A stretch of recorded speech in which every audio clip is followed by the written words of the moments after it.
Sekaitan dengan apa yang menjadi ikon desa Bulo-Bulo, tentang komunitas suku Tobalo yang bukan hanya dikenal di kancah lokal, nasional, bahkan itu sudah dikenal sampai kepada kancah internasional. Komunitas Tobalo ini ternyata ada sebagian yang menilai bahwa itu adalah sebuah kutukan, yang sampai saat ini juga yang paling saya yakini adalah versi itu, bahwa pada suatu ketika ada kemudian panggilan ke salah satu pulau di Tanete, yaitu Pulau Putih Angin, untuk kemudian melawan Belanda. Maka datanglah utusan Raja Tanete untuk meminta laki-laki pemberani dari desa Bulo-Bulo untuk melawan Belanda itu. Maka yang siap untuk ke sana itu sesuai dengan cerita para pendahulu kami itu berjumlah 9 orang untuk siap melawan Belanda. Nah, sebelum berangkat ada pesan petua yang disampaikan kepada pejuang ini bahwa setelah kalian kembali, kalau Anda memperoleh namanya kemenangan, maka jangan istilahnya naik ke rumah panggung, istilahnya dulu adalah kalampang ini, sebelum engkau memotong ayam putih, atau dalam hal ini ayam pada umumnya. Bagaimanapun kerinduanmu sama keluarga, jangan pernah naik di panggung atau di kalampang itu sebelum kau potong ayam.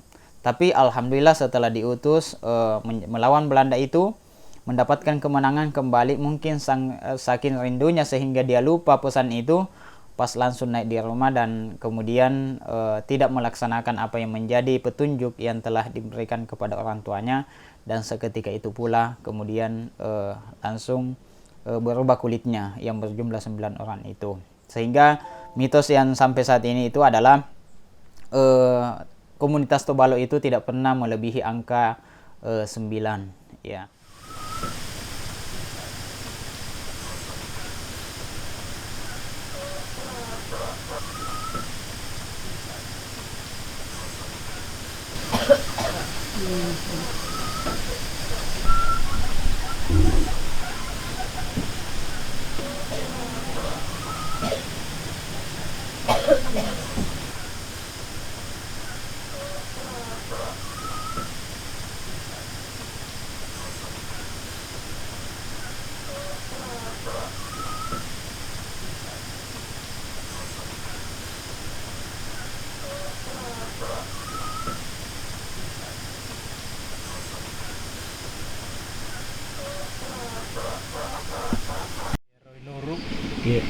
Iya nuru kambo na ria sengi rieng jadi iya ro tode bainena iya ro rieng engka tahu na ganggu bainena iya na ro na riala di pasukannya kamagi na ganggu to bainena pasiala ro makundri jadi ro makundri makadai iya memang kumakua pale kongka na ku taruh balo angkaro jadi yang anak na balo pengapoi. Jadi iya naro nariala di pasukan nilo juno nariala iya ro di gere ite den andrei anu matara iri temba iri patamaran di timur naka masuk miro peloro tapi den nasat dingi apa masuk mi bawah siku itu nu den nasat dingi iti ilo salo eri pasido ya tu batu era ibuan no den namai tanang kamen re mahan pak iya kedua ero anu na ero pata becu pato warung nerjatara ero meri tiras ti kusiro ripari karungnya tu angkat tukar rumah umpot ripat dua lapis nah ripat tama apa ripano ikon lange ya jirase ni rianuna makwana he yaropat tabicu makada remen no gangkina pajan rede tu wae mate itu ay remen no ero pajan rede wae ripain rek ni ditimpa nama dicela ro sapula rupana ro makada kai si panrasa itu bata de no le mumpuni tu atana disuruh nih ai buka anu mo lari menda di bola melana dari kuamu lai lo tengah tengah mendri ya kata ni sirianuna ya rofata pamarota kasih agak gana masuk sope aku mau padila dari riolo di pasilei turo kuni turo lisu kelisu kombo dia lemah agak korgin maku itu amulangan anak roh nakalaburan naisat tahu luar letup luar negeri. Kenapa kemudian isu komunitas Tobalu ini masuk dalam isu inklusi sosial? Karena komunitas Tobalu ini merupakan komunitas yang didiskriminasikan atau terpinggirkan dari masyarakat yang ada di sana.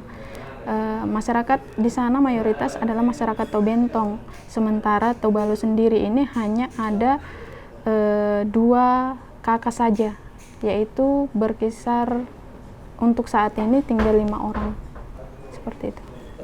Bentuk diskriminasi untuk Tobalu itu bagaimana? Bentuk diskriminasinya yaitu karena sejarah atau mitos telah membuat secara tidak sadar membuat mereka tersingkirkan juga terkait dengan mitos-mitos yang ada, di mana masyarakat Tobalu ini tidak diberi ruang atau misalkan terkucilkan dari masyarakat yang ada di sana, yang ada di desa Bulu-Bulu. Misalkan seperti anak-anak mereka yang bersekolah mendapat label belang atau balo dari teman-temannya. Begitu pula misalkan orang tuanya yang misalkan sebagai petani gula sangat sulit memasarkan gulanya karena itu tadi mereka memiliki tubuh yang belang yang dianggap sebagai suatu penyakit ataupun kutukan dari masyarakat di sana. Kejadian lain yang menurut itu biasa leperate ku sopek gara-gara. Iya, ku sopek. Pas leperate me si balik di apa cewek kotaku lebih biasa leperate saya di desa. Seperti agar Pak? Perate anu pertanian. Anu perkebunan. Pas letuk ke rumah ya pun nana bola kan dek kasih neseng ke dia pada sengi nuru jadi pas puran lima kue mandi ke semangka kue tapa kak ya kur kesi repek kur bola tapa na podang mah kada teh kene pe roto balo na dek laman mandi ke jadi na la ne rotak kedurang na pona na pokte ngi tiolo na ro nana bola kun dek naga gar ke nganun na dek to na man dek ko na dek naga yang makung katu bangsa na ini atau puli romai Bapak Eri kamai ka puli na makada tawe ki gitu baloe ubi to baloe lomai tapati ya tapana salai bolana di na lo ripoto pokok na de gaga lo rigaurang pak tersinggung na sa dindrale na kecewa Kemana? karo jeki kan ya saliwa mak si bajeki si banuru benena melala ngenarakan ri tanari maya siba ada sekega sekber ayaro nakunana mentana lana pak benena menipawi tanai kare makara dek to garuna lete ya robalo tak kumak depeki ya benar mulai tersinggung tapi sementara tersinggung nala demu kina sekitar telu garmoni kurang reking ya istilahna manu ni nasa di apa jatuh dari kengir maya biasa di pas lisu macam ini saliwo tapi lisu dari kengir mahasiswa masa makung ni kalau lo melamai pa hina nasa nama mak rasa keadaan ni kumai di hima kuat di atau mana sangan ukta dek to mata lek pakuro tapi menurut kasaliwo tidak tahu tama. Sebenarnya tidak jadi masalah ketika orang Balo ataupun Bapak Nuruk sendiri menjadi ikon di sana. Cuman yang jadi masalah adalah pelabelan balonya itu. Kenapa tidak kita sebutnya Pak Nuruk saja, atau Bapak Sopian atau Bapak Rakda, seperti dengan masyarakat yang lain yang disebut dengan nama. Misalkan kenapa harus disebut dengan balo seperti itu, kenapa harus disebut dengan belang. Kalau menjadi ikon di sana seperti ikon penelitian bagi mahasiswa dan yang lainnya, saya rasa tidak jadi masalah.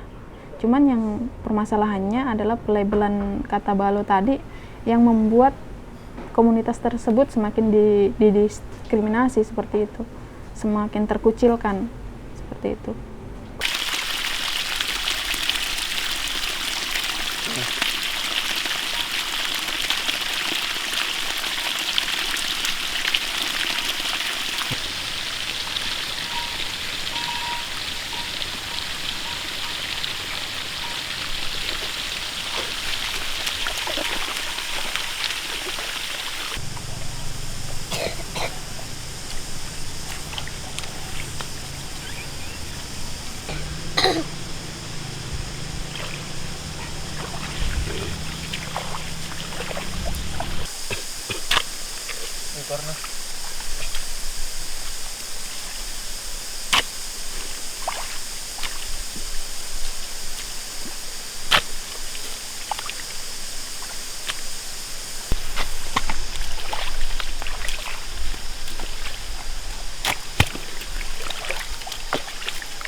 masalah gitu nih Pak, nah guru honor jadi biasa dia muka aturan tersendiri kok mana kredit si baja supaya tidak kosong sama sekali, jadi gantian Pak Dek Tuyun deh hadir sesok untuk menutupi anu ya Pak. Nah ya dimaklumilah kalau honor baru jauh juga kasihan sebagian Pak. Nah iya mi toko kuliah warnai di ada dari Parendring, dari Tondong, ya mi sudah kasih diro lepat demu tuh.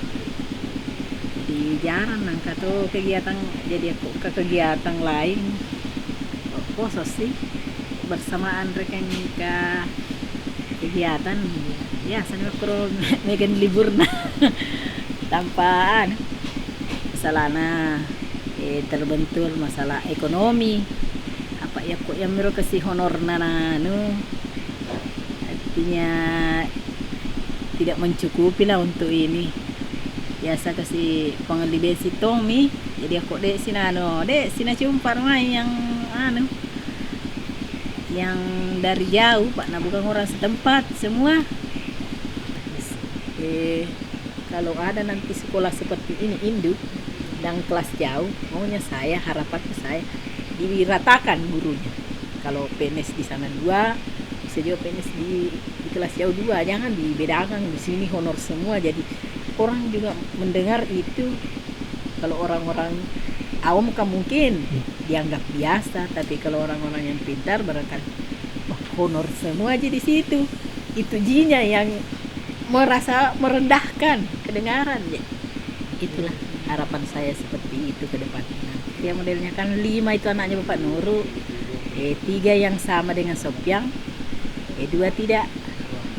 Kalau Rada yang pertama itu begitu sama dengan kulitnya bapaknya, terus yang kedua perempuan tidak, yang ketiga juga tidak, terus yang keempat Nurlela, baru terakhir Sopiang. Kalau Rada dulu waktu sekolah kan di sini di SD, terus ndak sekolah SMP dulu itu dia ikut paket B saja. Siapa? Paket B. Terus dia ada dulu anak magang juga KKN di sini dari Unhas. Itu dibilang Puan Tabat atau salah namanya, itu yang bawa ke Makassar mau dikasih sekolah di sana. Tahu beberapa minggu kemudian kan tertutup semua gitu anunya, kalau dia pakai topi, pakai lengan panjang, pakai celana panjang, tutup artinya tidak kelihatan, sama aja dengan kita. Jadi itu udah sekolah di Makassar. Beberapa minggu kemudian mungkin ada teman-temannya isen atau bagaimana sampai ketahuan seperti itu kulitnya. Terus mereka pernah dengar bahwa mereka itu kebal. Nah mereka main-main nih. Nah ini nih rokok apakah itu, puntung-puntung rokok itu kulit-kulitnya itu, sampai Rada kita di sana udah pulang sendiri dari Makassar, bahkan dikira dulu bagaimana caranya dia bisa sampai juga di sini gitu.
Awalnya adanya musik gambus ini hadir di Desa Bolo-Bolo itu sebenarnya sejak lama sebelum kami masuk sudah ada jenis musik gambus itu di desa itu. Cuma masalahnya adalah masyarakat sudah lama tidak main atau sudah lama meninggalkan budaya seni itu, sehingga mereka sudah tidak memainkan lagi. Nah, semenjak kami hadir di tahun 2015 melalui program peduli, kami melihat ada potensi untuk ada potensi budaya yang bisa dikembangkan lagi, yaitu musik toge atau bentong, musik gambus to bentong. Nah, ini kami fasilitasi dengan peralatan musik itu sehingga masyarakat bisa kembali bermain. Kalau hubungan antara masyarakat Balo dengan seni sendiri atau komunitas seni Tobentong di sana, sebenarnya komunitas seni Tobentong ini kita bentuk atau kita munculkan tujuannya adalah sebagai wadah di mana masyarakat Tobalo dan Togaribo ini bisa berkomunikasi dengan masyarakat luar, khususnya masyarakat Bulu-Bulu sendiri atau masyarakat Bentong di dalam desa itu. Karena selama ini mereka sulit untuk berkomunikasi atau sekedar bercengkrama dengan masyarakat yang ada di desa tersebut. Mereka hanya hanya dalam ruang lingkup keluarga saja, seperti itu. Kesulitannya dalam mengorganisir masyarakat Tobalo dan meyakinkan dia terkait bisa bergabung di wadah ini. Itu yang paling kesulitan. Yang kedua adalah akses yang terlalu jauh dari pusat desa di dusunnya, sehingga masyarakat Tobalo ini sangat sulit bergabung. Tetapi kami dari tim program mengatur jadwal supaya bisa saling berbaur, atau misalnya 1-2 kali sebulan bertemu di desa untuk melakukan pelatihan. Kalau secara sampai sekarang belum ada prestasi sebenarnya, tapi mereka sudah tampil di tingkat kabupaten maupun nasional. Kalau di kabupaten itu melalui kegiatan festival budaya yang diadakan oleh Kabupaten Baru setiap tahunnya. Nah, mereka terlibat di situ untuk tampil lewat seni. Kemudian kalau tingkat nasional dia sering diundang kemarin untuk tampil di Jakarta. Kalau dari kami melalui program peduli itu tampil di acara Peduli Day.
Kucing bela